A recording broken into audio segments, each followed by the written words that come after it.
Thank you, Malcolm. Honourable members of the Parliament, distinguished guests, dear friends, it's really a pleasure and a privilege to be here with you today.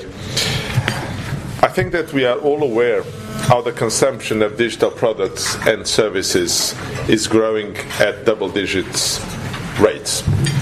This has a tremendous impact on the underlying network infrastructures. I would call them the nervous system of the digital economy. And I think that we can say that thanks to ongoing research in the EU, and I would say also elsewhere, we have a very good understanding of the impact that soaring traffic growth and restless introduction of innovation services has in the communication network infrastructure.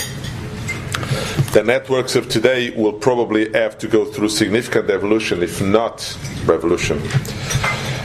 I would thus like to share with you how we see the future of this critical infrastructure.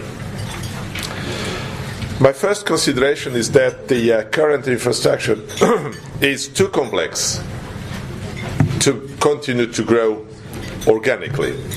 We are reaching a situation where the complexity, the capacity needs, the energy consumption, the reliability and the security issues can no longer be addressed only by incremental improvements.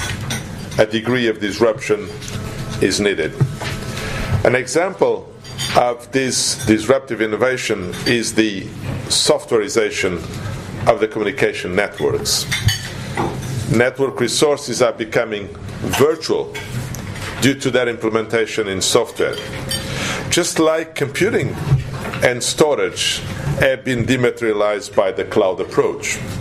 And in such a scenario, we hope it becomes easier to innovate. The costs, but also the barriers to entry become lower and lower, and this will open a new world of creativity and innovation, and we expect will foster innovation. The second clear trend that I would like to address is that there will be no distinction between the wireless and the wired fixed infrastructures. About everything will be wireless, be it over the last centimeters, meters, or 100 meters. Access to broadband will be basically wireless.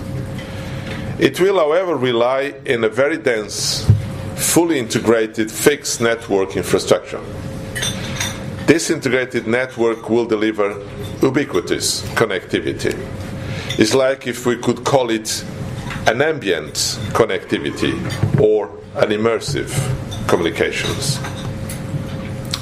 The third trend I would like to refer is that networks have to incorporate requirements from both private and professional users. They have to fully satisfy, I would even say, integrate the overall digital business value chains.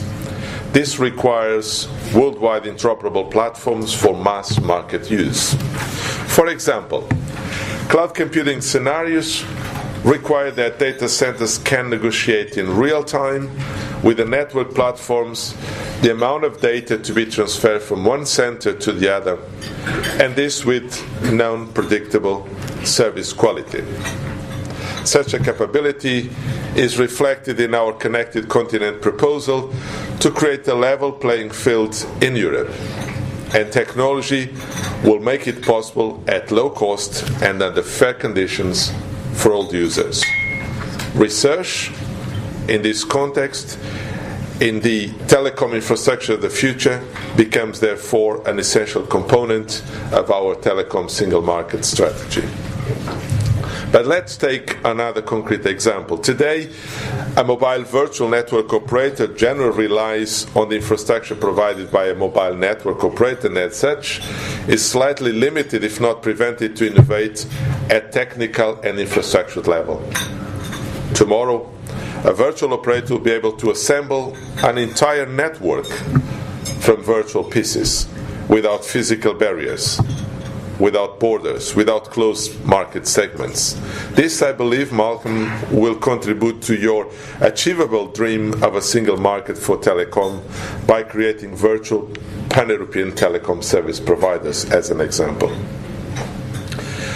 Obviously, we also expect a plethora of new exciting applications that will be made economically possible through the new ubiquitous, intelligent, and virtualized infrastructure, such as real-time health monitoring, the Internet of Things, new ways of consuming TV and media, automatic driving, innovative education systems, and you name it. Dear friends, these trends are precisely at the heart of our new initiative to foster research in the 5G area through the newly created 5G public-private partnership, as we actually label 5G the future wireless and wired infrastructure I was talking about. Europe has been strong historically in telecommunication technologies and maintained leadership in the infrastructure area with 40% of the worldwide market through leading vendors, and I would also claim many excellent niche suppliers. This is also supported by a best-in-class league of academic institutes and research centers, just to mention one, the new 5G center in Surrey. But 5G includes also the promise of a renewed innovative industrial landscape, notably through the growing importance of software actors and the innovative capabilities they represent. Our initiative is key to focus research and to avoid fragmentation in the EU and to bring economic and social benefits of 5G to our citizens as early as possible. As Malcolm said, the Commission has decided to, with the support of the industry, create a so-called contractual PPP, an instrument that exists in Horizon 2020, by means of what the Commission endorses fully a strategic research and innovation agenda that has been co-developed with industry. The Commission has committed around 700 million euros for 5G between now and 2020 and expects the industry to do the same, actually in a global envelope of more than 3.5 billion research that is done by the industry in related topics. I think that we can say that Europe is ahead of this global race. You probably noted that several bold announcements have been made lately for ambitious 5G research and innovation investments in other parts of the world. So I'm really confident that we have a unique opportunity here, a unique public-private commitment that should enable Europe to take the lead in the global race to supply the digital world of the future decades. Thank you very much.